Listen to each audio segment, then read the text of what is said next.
I think that art is alive.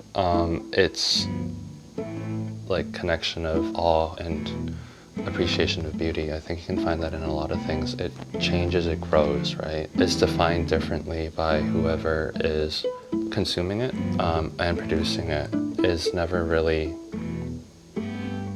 static, and it has a relationship with both the maker and the consumer. If that isn't being alive, then I don't know what is. My current profession is that of a tattoo artist, right? And I think that profession inherently involves this exchange of money for art. Making a living off art has always been a little bit tricky because I actually don't really like charging people for the things that I tattoo. Of course, it's like nice to have money. However, it's never on the top of my mind. I think if art, specifically tattooing, is a relationship between the artist, the creation, and the consumer, then it becomes really difficult to not have emotion throughout all of that connection. I get to know somebody as I tattoo them. Talking usually takes their mind off the pain for most people. And by the end of it, I've made a friend. I've also shared this like appreciation for this artwork with somebody else. At least I hope they appreciate it if they're gonna get it tattooed on their body. And it becomes really hard for me to put a dollar value on that.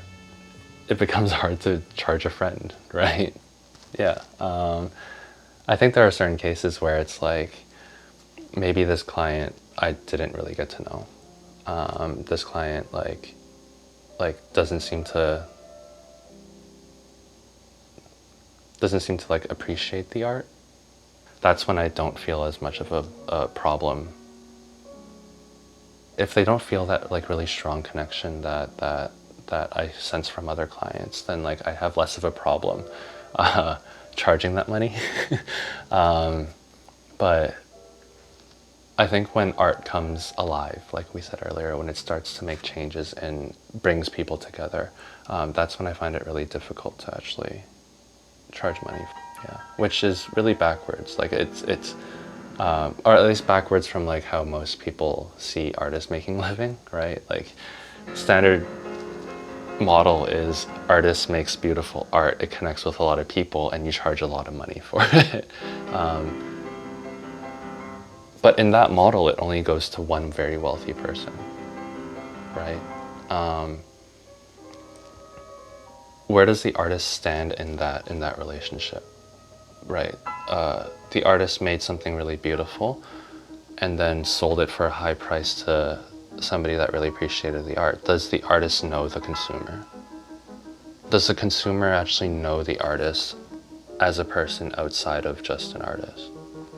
In most cases, I think the answer is no.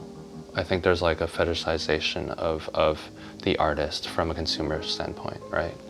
You go to a restaurant, you don't think about how the chefs are. You think about how you consume the food, right? And in those relationships, I think like it can be really devoid of empathy. It's really easy to then, for the artist to then just be like, well, I don't know who's going to end up buying it. I just know that I make really good work. And I know that people are willing to pay this price, so I don't feel as bad charging people for it. I don't know where this painting is going to go. I don't know where this photograph is going to go. I don't know where this like lamp is going to go. But it's going to go to somebody, and all I know is that I'm going to get paid. In that scenario, I think it's really like, that's truly like art as a commodity, right? You're just creating products at that point. At least my definition of art, it's not really art because there's no relationship, there's no connection, right? It's always sort of like a one-way street, right? In the scenario where it's just a commodity, is very rarely ever going to reach out to the artist and be like, hey, like, how are you doing? Like, what are you actually like? How are you living? Who are you? I would hope that the people that have been tattooed by me or like see my Instagram profile or like know me know that I'm more than just a tattoo artist. I'm like a human being as well.